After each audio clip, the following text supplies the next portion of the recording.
அதுக்கு பிறகு அந்த டான்ஸ் வைக்கிறாங்க, இவங்க கூட டச்சப்பாக இது பண்ணுறாங்க. அங்கே வந்து நிறைய இதாகிட்டு இருக்கும்போது வினு சக்கரவர்த்தி பார்த்து தான் இவங்கள வந்து அந்த வண்டி சக்கரம்ங்கிற படத்தில் அதற்கிடையில் அவங்க சைடு கேரக்டரும் நிறையா பண்ணாங்க. சின்ன சின்ன கேரக்டர் பண்ணாங்க, 1 2 பண்ணாங்க. அது பெருசாக இல்லை. மலையாள படத்தில் ஒன்று ஜலகீரடை பண்ணுற மாதிரி ஒரு கூட்டத்தில் ஒரு ஆள் மாதிரி செட்டில் ஒரு 10 பெண்களில் இவங்களும் ஒரு கவர்ச்சியான ட்ரெஸ் போட்டு இருக்கிற மாதிரி இருக்கும். அது கொஞ்சம் அவங்களுக்கு ஒரு அருவருப்பாக தெரிஞ்சது.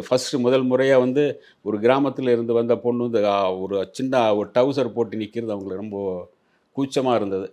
அப்போல்லாம் வந்து உங்களுக்கு யாராச்சும் ஒரு துண்டு கொடுங்களேன், நான் போத்துக்கிறேன் அப்படின்லாம் கேட்டுருப்பாங்க பல பேர். எல்லாரும் பார்த்துட்டாங்க, என்னைய காட்டு இது பண்ண போகிறப்போ அப்படின்ட்டாங்க. அது அப்படியே சகிச்சுட்டு அதுக்கு பிறகு தான் வந்து அவங்கள மோல்டு பண்ணி மாற்றுறது யாருன்னா வினு சக்கரவர்த்தி தான் மாற்றினார்.